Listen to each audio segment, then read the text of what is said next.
It works. I can hear it. So we organized the truck wagon, and we had a big Manx event at that time. But the car that we were going to drive, which was Quattro, was not, that was number 4 or my car, was not ready. And so there were 2 guys that came out from Ohio, one being Chris Lewis. Are you here, Chris? There he is. Chris Lewis and his friend John Knoll, who is now my son-in-law, came out to go to this first event from Ohio, Columbus, Ohio. And so Bruce's car was not anywhere near being ready. On Friday, well, let's see, I finally packed the car myself, and I packed the truck wagon, and it was time to leave, and his car was still up on chocks with only the transmission in it. No, nothing else.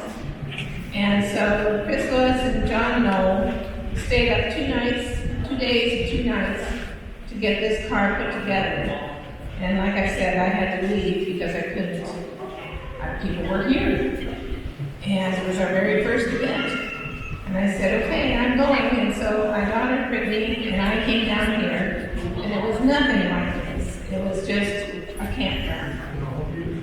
With, I think they had a little enclosed trailer that was maybe a double size trailer or something, for people gather.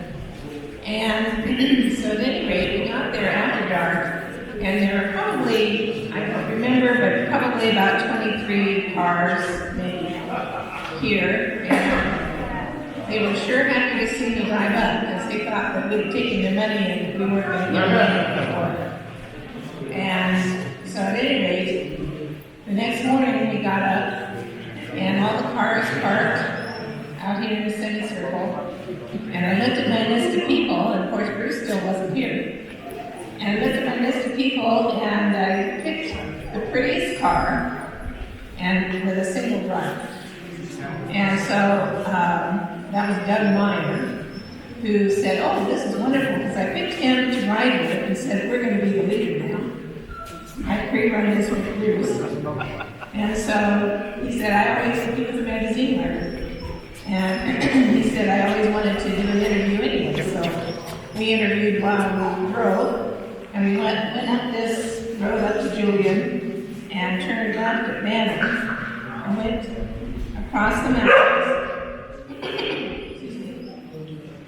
and came down the Golden Chariot Trail, which Bruce and I had pre-run in the Manx event.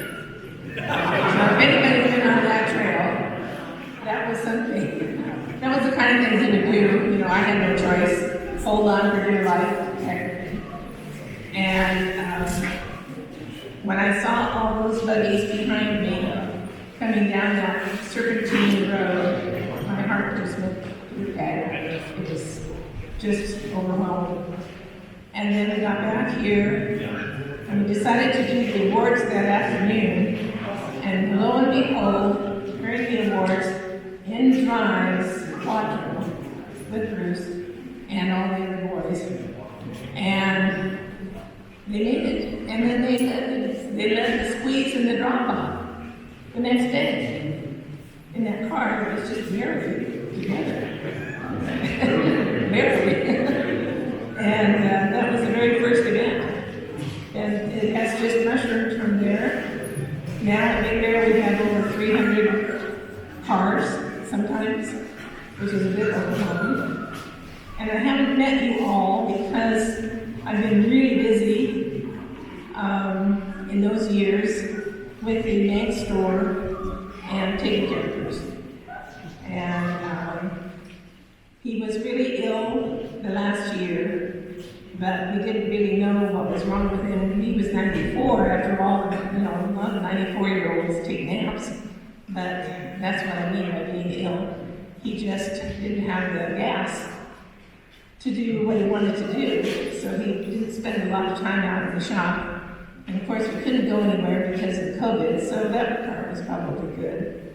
But we finally found out just a couple of months ago that he had something called myelodysplasia, which is akin to leukemia, but it's not. It's a red cancer of the red blood cells. And so we opted, I asked him, I said, well, how's your quality of life to you? Because he was sleeping maybe till 4 or 5 in the afternoon every day, and then he'd go to bed at 8:30 or 9. So he was only up for a few hours a day. Couldn't do what he wanted to do. Couldn't hear, couldn't see, very frustrated. And he says, well, it sucks, let's face it, you know.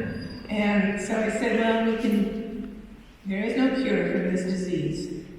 So it's up to you, but if you feel that you don't want to go through treatments, chemo and all that stuff, and still come out the other end not feeling any better, then, you know, it's up to you. So we decided to go on to hospice and not receive any more treatment, and then it went very quickly. And that was fortunate for all of us because he didn't have to suffer any longer.